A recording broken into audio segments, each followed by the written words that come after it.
இன்னைக்கு ரெண்டு விதமா ஹஜ் செய்யறாங்க. ஒன்று எளிய முறையில அரசாங்கம் மூலியமா ஹஜ் செய்யறாங்க. அவங்க சில நாட்கள் வெயிட் பண்ணி அதாவது வருஷத்துல வெயிட் பண்ணி செய்யறாங்க. ஒரு சிலர் அதிகமான பணம் செலவு பண்ணி பிரைவேட் மூலியமா பண்றாங்க.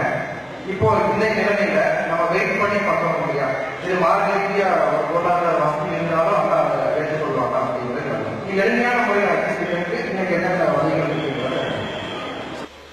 அதாவது ஹஜ்ஜி செய்வதை பற்றி அவர் கேள்வி கேட்கிறாரு.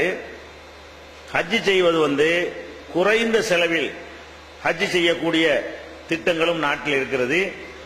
அதிகமாக பணம் செலவழித்து ஹஜ்ஜிக்கு போற திட்டங்களும் இருக்கிறது. எது நல்லது? அதிகமாக பணம் செலவழிச்சு ஹஜ்ஜிக்கு போறது மார்க்கத்தில் கூடுமா அப்படின்னு கேட்கிறாங்க. இந்த ஹஜ்ஜை பொறுத்த வரைக்கும் அரசாங்கத்தில் இருந்து எல்லா மாநிலங்கள்லையும் ஹஜ்ஜி கமிட்டின்னு போட்டிருக்கிறாங்க. இந்தியா முழுவதும் அனைத்து மாநிலங்களில் என்ன செய்யறாங்க?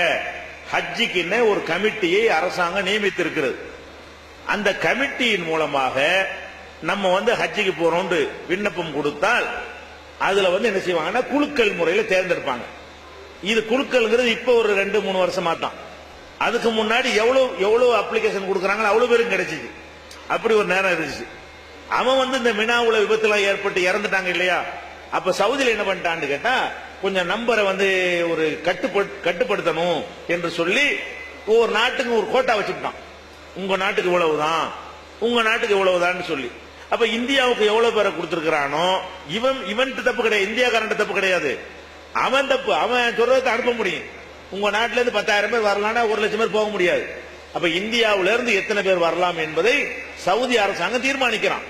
ஒவ்வொரு நாட்டுக்கும் தொடர்பு கொண்டு அவன் எவ்வளவு வசதி செய்வான் அதெல்லாம் பார்க்கணும்ல. 10 லட்சம் பேரை கூட்டிட்டு வச்சாண்டு வைக்க 5 லட்சம் பேர் கஷ்டப்படுவான். அது படக்கூடாதுங்கிறதுக்காக வேண்டி அந்த மாதிரி ஒரு லிமிட் பண்றான். அப்ப ஹஜ் கமிட்டி மூலமாக தமிழ்நாட்டுக்கு இவ்வளவு, தமிழ்நாட்டுக்கு ஒரு 10,000, கேரளாவுக்கு ஒரு 8,000, ஆந்திராவுக்கு ஒரு 12,000 அப்படின்னு மக்கள் தொகைக்கு, முஸ்லீம்களுடைய மக்கள் தொகைக்கு தகுந்தவாறு ஒவ்வொரு மாநிலத்துக்கு கோட்டா ஒதுக்குறான். அதுல நம்ம புக் பண்ணி தேர்ந்தெடுத்தோம்னு சொன்னா அது ஹஜ்ஜிலேயே ரொம்ப சீப்பான குறைந்த செலவில் நிறைந்த வசதியோட போகக்கூடிய ஹஜ். அது அரசாங்கத்தில் அதுலயும் பல வகை இருக்குங்க. கிரேட் வச்சிருக்கிறான். A grade, B grade, C grade என்ன இருக்குது, கிளாஸ் வச்சிருக்கிறான். இந்த ஏ கிளாஸ்ல நம்ம புக் பண்ணோம்னு சொன்னா கொஞ்சம் காசு கூட. உதாரணம் ஒரு 90,000 ரூபாய் அதுக்கு வரணும் வைங்களேன்.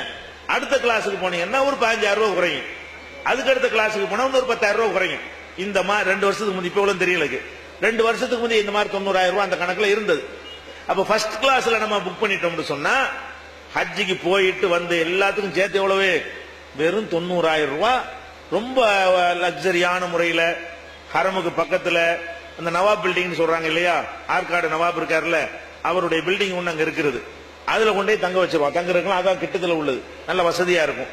அப்ப அந்த மாதிரியான ஒரு அடிப்படை ஒரு 60,000 ரூபாய் 65,000 ரூபாயிலையும் போயிடலாம். ஒரே ஒரு விஷயம் என்னன்னு கேட்டா, இந்த உணவு இருக்குல்ல அது அங்க தரமாட்டாங்க. இதுல இந்த அரசாங்கத்தில் ஹஜ் கமிட்டியில போனோம்னு சொன்னா உணவு நம்மளா பாத்துக்கணும். நம்மள 4 பேர் 5 பேர் சேர்ந்து நம்மளா சமைச்சுக்கலாம். சமைக்கிறதுக்கெல்லாம் நேரம் கிடைக்கும். அல்லது ஹோட்டல்ல வாங்கி சாப்பிட்டாலும் பெருசா பாதிக்காது. இங்க மாதிரி கலப்படத்துல அங்க இடம் கிடைக்காது. ரொம்ப ஸ்ட்ரிக்டா சட்டங்கள் ஃபாலோ பண்ணக்கூடிய நாடு. அதனால எல்லாமே சுத்தமான தரமான நல்ல சாப்பாடா கிடைக்கும். ஹோட்டல்ல வாங்கி சாப்பிட்டாலும் பிரச்சனை இல்லை. அது போக 90,000 ரூபாய் கொடுத்து எடுக்கணும்ல. அங்க போய் இறங்கினவுன ஒரு தொகையை நமக்கு ரூபாயை மானியமா தந்துடுறான். சாப்பாட்டுக்குன்னு கட்டுற பணத்தை கையில காசா தந்துடுறான். அந்த காசுல என்ன செஞ்சலாம், நீங்க சாப்பாடையும் சாப்பிட்டு மிச்சத்தையும் கொண்டு வந்துடலாம். 65 ரூபாய் கட்டி கூட ஹஜ்ஜுக்கு போயிட்டு வந்துடலாம். ஒரு 65,000 ரூபாய் 70,000 ரூபாய் இந்த சி கிளாஸ்ல போனீங்கன்னா அது தங்குற இடம் இருக்குல்ல, அது கொஞ்சம் தூரமாகுங்கிற வச்சுதான் ரூபா நிர்ணயிக்கப்படுது. ஹரமுக்கு பக்கத்துல இருந்தா 90 ரூபாய், கொஞ்சம் தள்ளி இருந்தா ஒரு 60-75 ரூபாய், அப்படி ஒரு கணக்கு இருக்கிறது. வேற ஒரு தூரமா தான் போறது கஷ்டமா இருக்கும்ல, அந்த மாதிரி. ஆனா பஸ்ஸுகள் விட்டுருக்கலாம், தாராளமா எங்க வேணாலும் பஸ்ல ஏறிக்கலாம். எங்கேயுமே ஈஸியா போகக்கூடிய ஒரு நாடு தான் அது. அப்ப இந்த மாதிரி அரசாங்கத்தில் இணைஞ்சிடறான், ஹஜ் கமிட்டியில தேர்வு செய்யறான். இது அல்லாம சில தனி நபர்கள் என்ன செய்யறாங்கன்னு கேட்டா, அவங்க இதை தொழிலா செய்யறாங்க. அவங்க இந்த விசா மாதிரி டூரிஸ்ட் விசா மாதிரி எடுத்து வைத்துக் கொண்டு நாங்க ஹஜ் சர்வீஸ் நடத்துறோம்னு சொல்லி அவங்க என்ன பண்றாங்கன்னா இதை ஒரு பிசினஸாக நடத்துகிறார்கள்.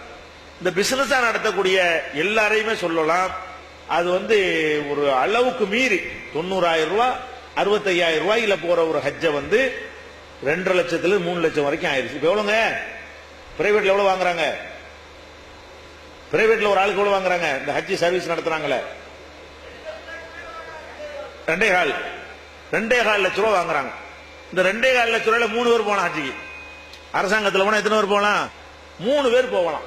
இப்ப 2.25 ரூபாய் 2.5 எல்லாம் வாங்கினாங்க நேரங்கள்ல. அப்ப வந்து இவங்க 2.5 வாங்குறதுனால என்ன கூடுதலா கிடைக்குதுன்னா ஒண்ணுமே கூடலாம் கிடைக்காது, ஒண்ணும் கூட கிடைக்காது. இன்னும் சொல்ல போனா அவங்களுக்கு வழிகாட்டி கைடெல்லாம் ஹஜ் கமிட்டிக்கு தான் அரசாங்கத்தை அபிஷியலா போட்டுருக்கான். அவங்க அளவுக்கு கைடன்ஸ் கூட ஒழுங்கா கிடைக்காது.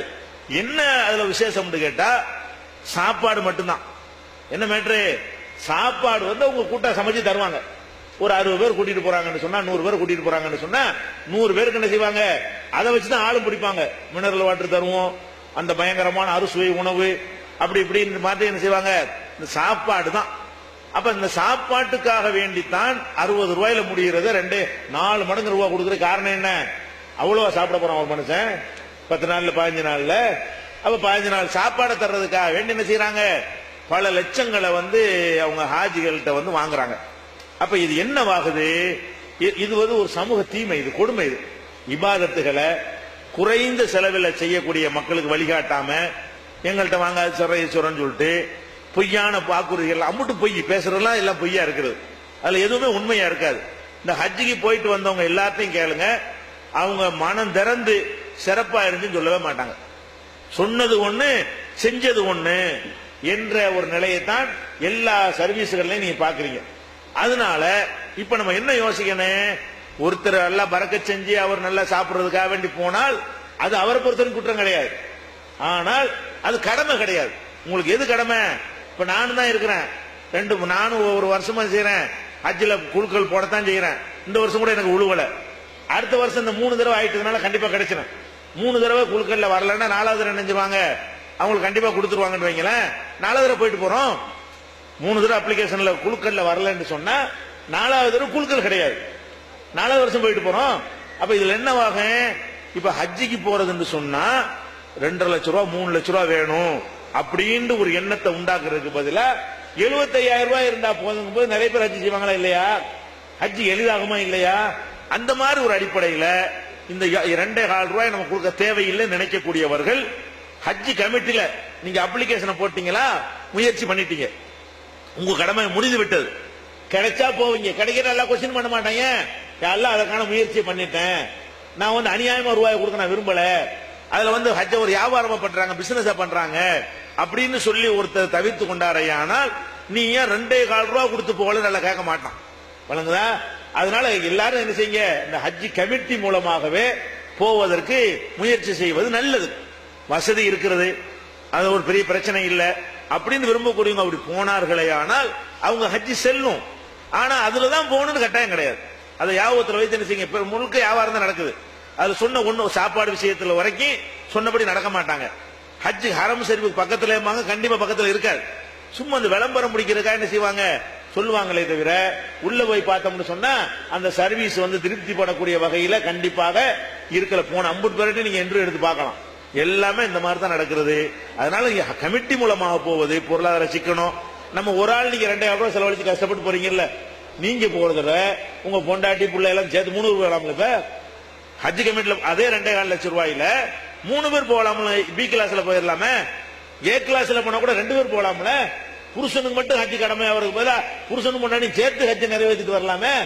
அப்ப 2 பேருடைய ஹஜ் செலவை வந்து ஒரு ஆளுக்கு செலவுக்கு எப்படி நியாயமாகும்? பல லட்சங்கள் வச்சுக்கிறவங்களும் பிரச்சனை இல்லை, எல்லாருக்கும் எவ்வளவு செலவழிச்சுட்டு போயிருவாங்க. இருக்கிற 2 லட்சம் ஒருத்தன்ட்ட மேற்கொண்டு இருக்கிறது, இதுல 2 பேர் ஹஜ் கடமையாவது. நீங்க ஒரு ஆளுக்கு செலவழிச்சு ஒரு ஆளுக்கு ஹஜ் இல்லாம ஆகுறீங்க.